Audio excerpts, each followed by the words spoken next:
Hello to all students. Today we are starting again biology chapter genetics, and today's topic is Mendel's law of inheritance. Students, आज हम बाल साधना शिक्षण संस्थान की online classes में biology के चैप्टर जेनेटिक्स में टॉपिक्स मेंडल की आनुवंशिकता के नियम या मेंडल्स लॉ ऑफ इनहेरिटेंस का अध्ययन करेंगे। तो फर्स्ट तो है इनहेरिटेंस, इसका अर्थ है जनरेशन टू जनरेशन। मेंडल्स अगर हम कहें फादर ऑफ जेनेटिक्स कहते हैं इन्हें। देखो ये है जो टॉपिक लिया है इस चैप्टर का, Mendel's law of inheritance.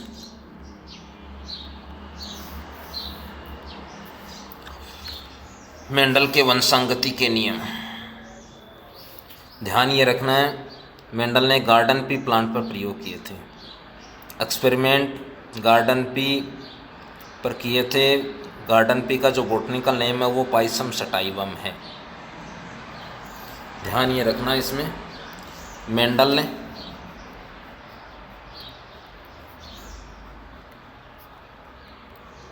Inheritance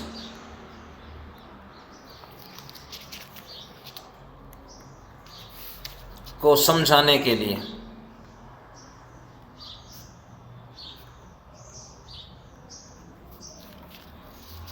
कुछ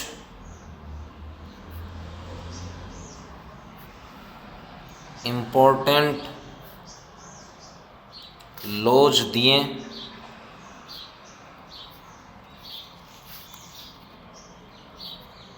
जिन्हें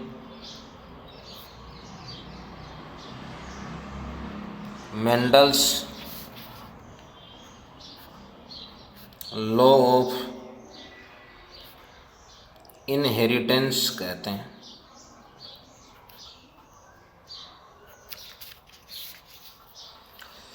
देखो मुख्यतः 3 नियम उन्होंने दिए। फर्स्ट है लॉ ऑफ डोमिनेंस, इसको कहेंगे प्रभाविता का नियम। ये तो फर्स्ट लॉ है उनका, या फर्स्ट लॉ ऑफ इनहेरिटेंस भी बोल सकते हैं। सेकंड है लॉ ऑफ सेग्रीगेशन, या इसे बोल सकते हैं law of purity of gametes, इसको बोलेंगे पृथक्करण का नियम।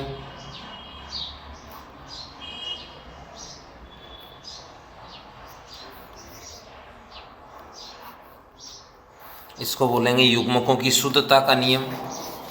एक नाम और है इसका विसंयोजन का नियम। थर्ड जो लॉ है वो है law of independent assortment,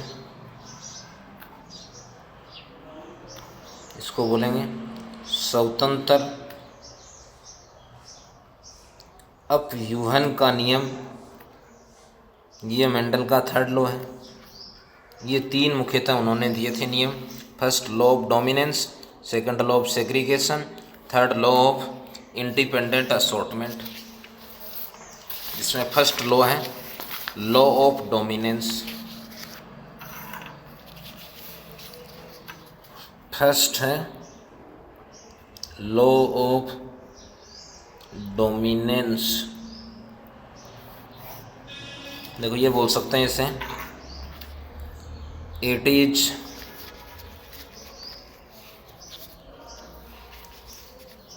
is a first law of inheritance.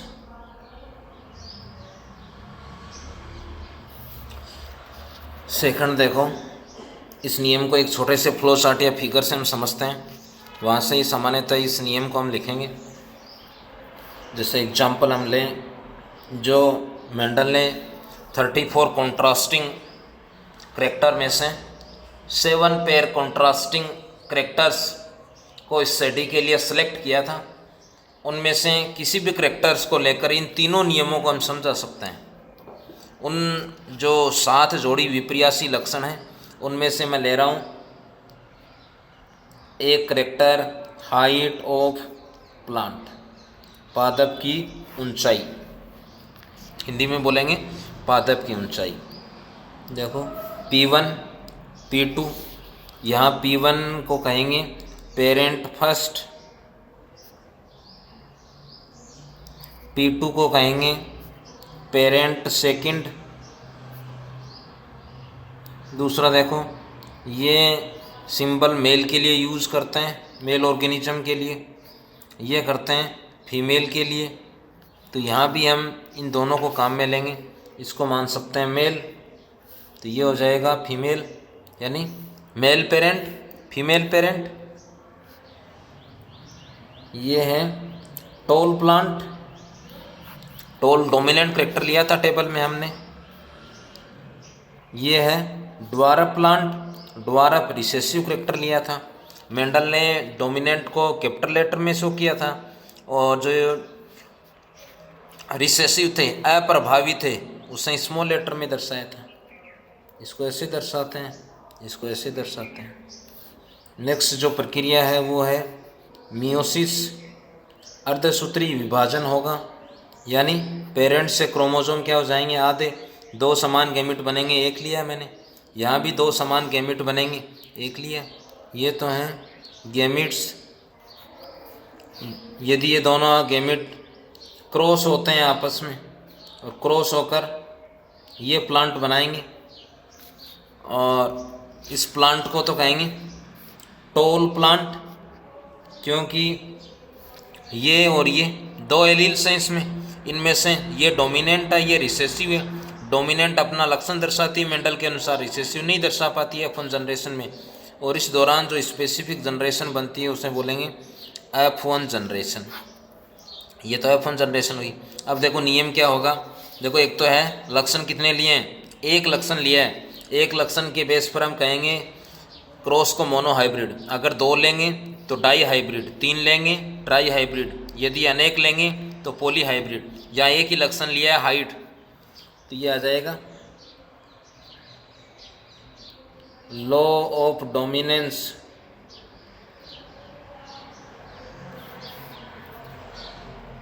एक संकर संकरण पर मोनो हाइब्रिड क्रॉस पर डिपेंड है, पर बेस्ड है, आधारित है, ये बोल सकते हैं। देखो नियम क्या होगा, यहाँ से ध्यान में रखना इस फ्लो चार्ट से फिगर से।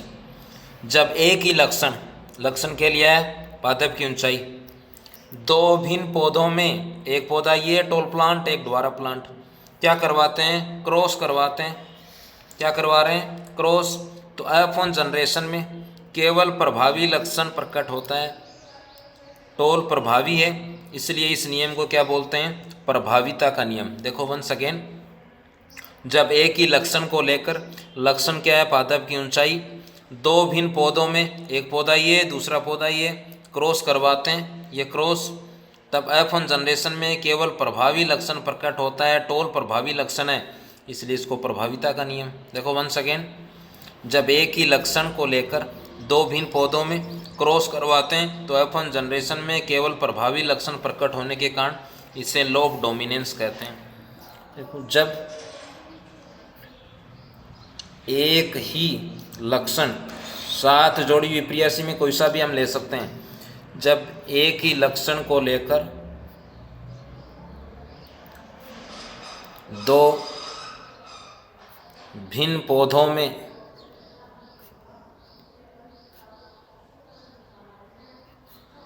क्रॉस करवाते हैं, तब F1 जनरेशन का निर्माण होता है। F1 जनरेशन में कौन से लक्षण प्रभावी लक्षण प्रकट होते हैं, F1 जनरेशन में केवल प्रभावी लक्षण डोमिनेंट कैरेक्टर बोलेंगे, प्रभावी लक्षण प्रकट होते हैं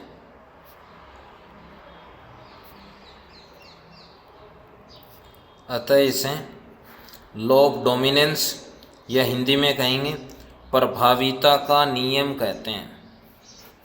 प्रभाविता नाम क्यों कहा है? क्योंकि प्रभावी लक्षण F1 जनरेशन में आ रहे हैं, इसलिए नाम रखा गया है।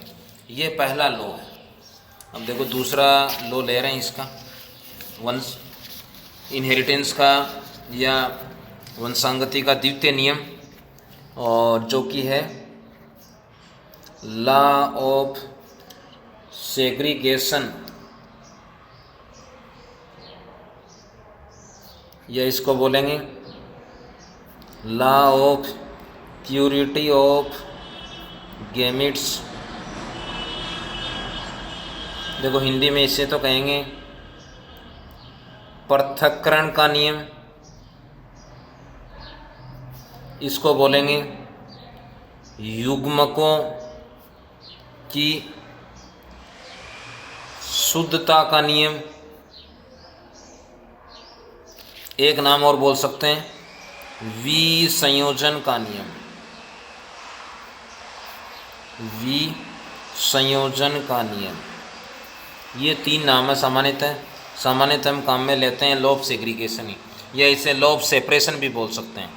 तो देखो वन सेकेंड, सेकंड लॉ है लॉ ऑफ सेग्रीगेशन, हिंदी में बोलेंगे पृथक्करण का नियम। दूसरा इसका अगर हम अन्य नाम देखें law of purity of gamete, युग्मकों की शुद्धता का नियम।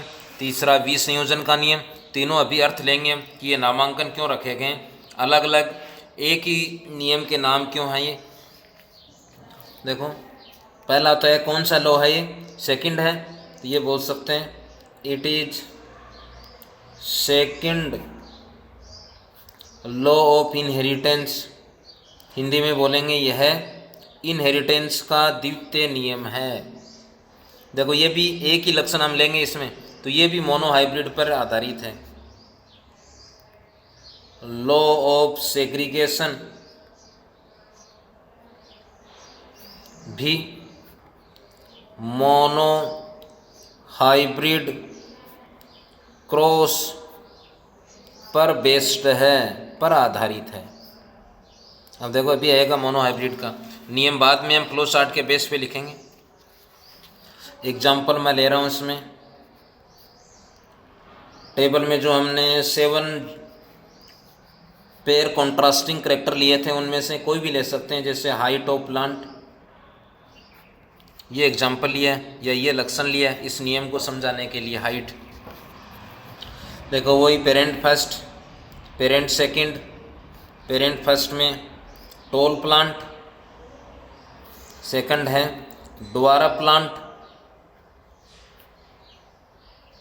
एक को बोल सकते हैं मेल, एक को बोल सकते हैं फीमेल।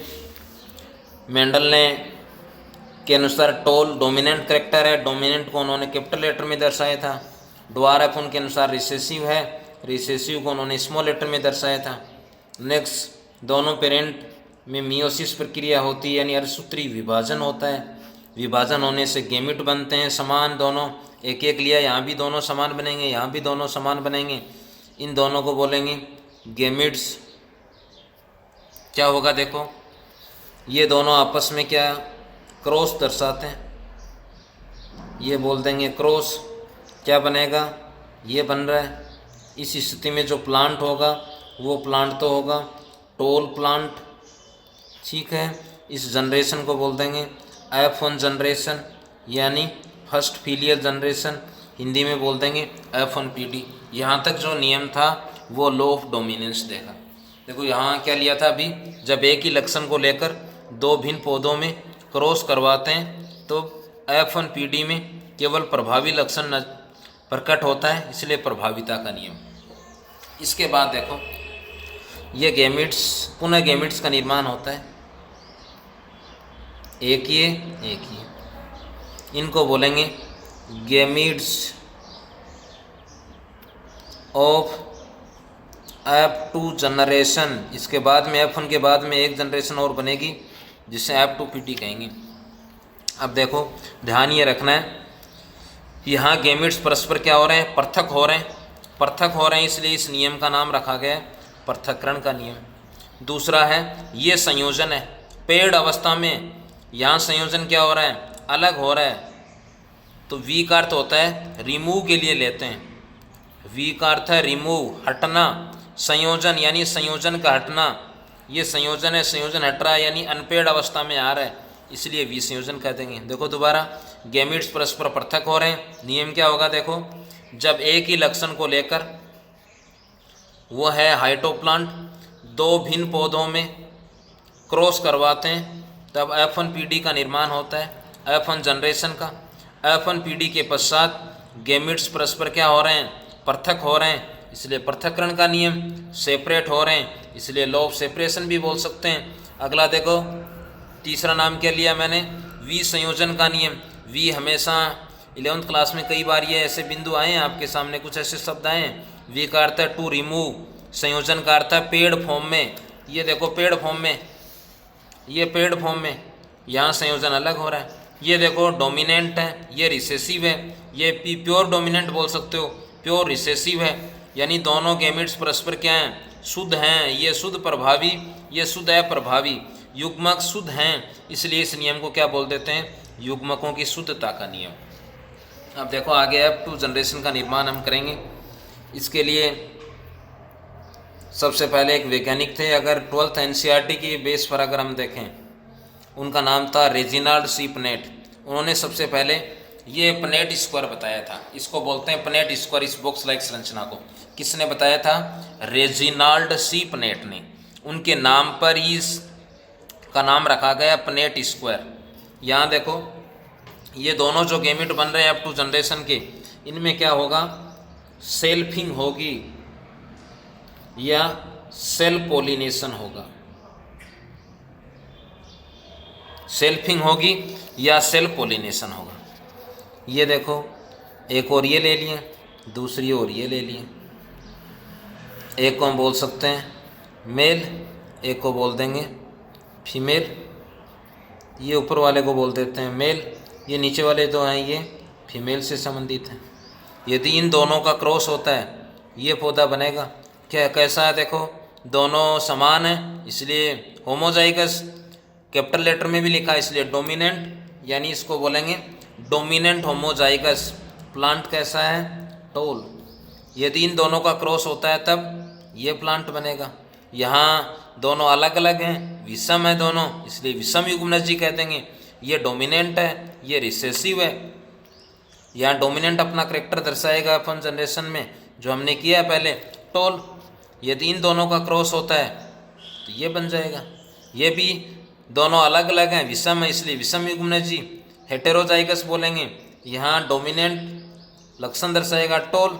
यहाँ ध्यान कर लेना, यदि इन दोनों का क्रॉस होता है तो दोनों समान हैं, परंतु स्मॉल लेटर में लिखें इसलिए रिसेसिव हैं, इसलिए इनको बोलेंगे रिसेसिव होमोजाइगस। और ये प्लांट कैसा होगा, ड्वार्फ। इस दौरान ये चार प्लांट से जो जनरेशन बनती है उस जनरेशन को बोलेंगे F2 जनरेशन। अब देखो, इसमें दो प्रकार के रेशियो पहले आए हैं आपके सामने, टर्मिनोलॉजी में शब्द आए थे, जीनोटाइप, एक्सटर्नल अपीयरेंस, कोई यानी किसी, sorry, genetic constitution, genetic constitution, यदि जीनी संरचना को देखकर जो अनुपात दिया जाता है उसे जीनोटाइप कहते हैं।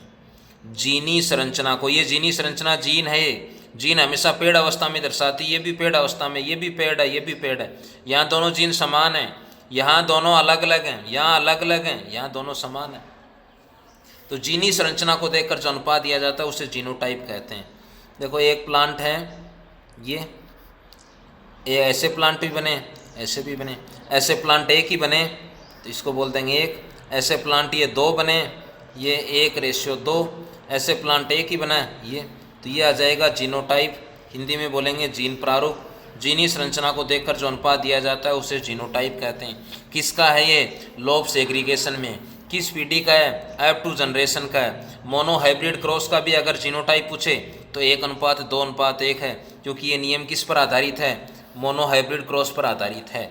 तो मोनो हाइब्रिड क्रॉस का भी यही है।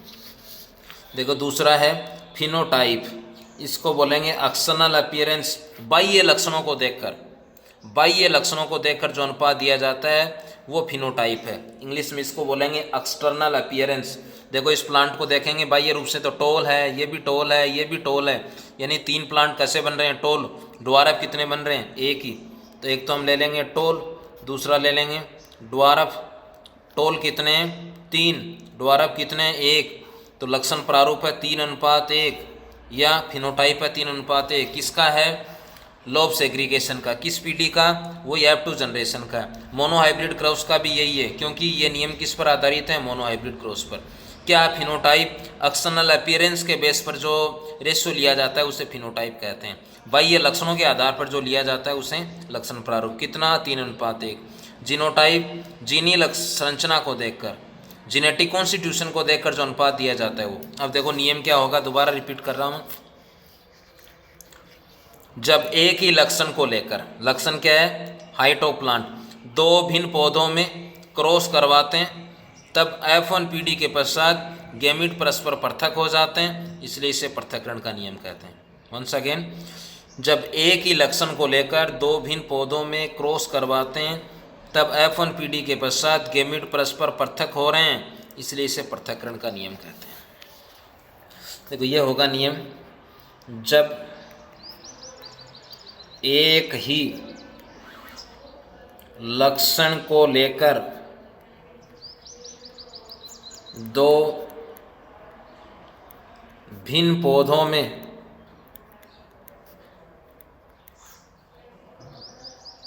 क्रॉस करवाते हैं, तब F1 पीढ़ी के पश्चात गैमीट्स परस्पर पृथक हो जाते हैं, इसलिए इसे पृथक्करण का नियम कहते हैं। यह है मेंडल का द्वितीय नियम, जिसे लॉ ऑफ सेग्रीगेशन, युग्मकों की शुद्धता का नियम, प्योरिटी ऑफ गैमीट, विसंयोजन का नियम भी कहते हैं। इसमें जीनोटाइप ध्यान में रखना है आपको, चाहे सेग्रीगेशन का पूछे चाहे मोनोहाइब्रिड क्रॉस का पूछे, जीनोटाइप का अर्थ भी ध्यान में रखना है, जीनी संरचना को देखकर लिया जाता है, टर्मिनोलॉजी है ये। फिनोटाइप का अर्थ भी ध्यान में रखना, एक्सटर्नल अपीयरेंस, बाह्य लक्षणों को देखकर। लोब सेग्रीगेशन का कितना है, 3:1। मोनोहाइब्रिड क्रॉस का भी कितना है, 3:1, दोनों का समान है। यहाँ F2 जनरेशन का भी निर्माण होता है, यानी ये दोनों रेशियो किसके हैं, F2 जनरेशन के। यह ध्यान कर लेना, F1 जनरेशन में ओनली प्रभावी लक्षण प्रकट होता है, टोल प्लांट लिखा है, परंतु F2 जनरेशन में रिसेसिव करैक्टर भी प्रकट होता है। तो ये स्पेसिफिक बिंदु है, ये पूछा जा सकता है कि रिसेसिव ट्रेट, अप्रभावी लक्षण कब प्रकट होते हैं, किस पीढ़ी में प्रकट होते हैं। तो ये देखो रिसेसिव है, कब प्रकट हो रहा है या किस पीढ़ी में प्रकट हो रहा है, F2 जनरेशन में। तो ये कुछ मुख्य बातें क्या है। यदि प्रभावी लक्षण के बारे में पूछे कब प्रकट होंगे, F1 जनरेशन में। यदि ये पूछे कि अप्रभावी लक्षण कब प्रकट होते हैं, तो होते हैं प्रकट, परंतु F1 में नहीं होते हैं, F2 जनरेशन में प्रकट होते हैं। ये जीनोटाइप ध्यान में रखना, फिनोटाइप ध्यान में रखना है। ये भी पूछा जा सकता है कि मोनोहाइब्रिड क्रॉस को समझाइए, इसका देखो सामान्य अर्थ कर लिया था, कुछ विशेष जो टर्मिनोलॉजी ली थी। जब एक ही लक्षण की वंशांगति का अध्ययन किया जाता है, अगर 2 को लेंगे तो डाई हाइब्रिड बोल देंगे, अगर 3 लक्षणों की वंशांगति का अध्ययन करेंगे ट्राई हाइब्रिड बोल देंगे, यदि 3 से अधिक लेंगे यानी अनेक लेंगे तो पॉली हाइब्रिड बोल देंगे। तो मोनोहाइब्रिड क्रॉस को ये आ जाएगी समझाइए। तो ऐसी स्थिति में मेंडल के दोनों वंश इनहेरिटेंस के दोनों नियमों को समझाना है आपको। कौन से नियम को समझाना है, लॉ ऑफ डोमिनेंस को भी समझाना है, दूसरा किसको समझाना है, लॉ ऑफ सेग्रीगेशन को भी समझाना है। ये दोनों नियम आने चाहिए। ध्यान ये रखना, एग्जाम्पल आप कोई भी ले सकते हो। 7 पेयर जो कॉन्ट्रास्टिंग करेक्टर मेंडल ने 34 कॉन्ट्रास्टिंग करेक्टर से जो सेलेक्ट किया था इस स्टडी के लिए, उनमें से कोई सा भी करेक्टर लेकर आप ये पनेट स्क्वायर बना सकते हो। पनेट नाम ये ध्यान कर लेना, एनसीईआरटी में दे रखा है, वैसे 12th की बुक में नहीं है, आरबीएसई में। एक वैज्ञानिक थे आर रेजिनाल्ड सी पनेट, उन्होंने ये बॉक्सनुमा पनेट बताया था सबसे पहले, इसलिए इसको बोलते हैं पनेट स्क्वायर। सो नेक्स्ट जो थर्ड लॉ है वो है लॉ ऑफ इंडिपेंडेंट असॉर्टमेंट, वो नेक्स्ट ले लेंगे, नेक्स्ट ऑनलाइन क्लास में उसका हम अध्ययन करेंगे। So thanks, have a nice day.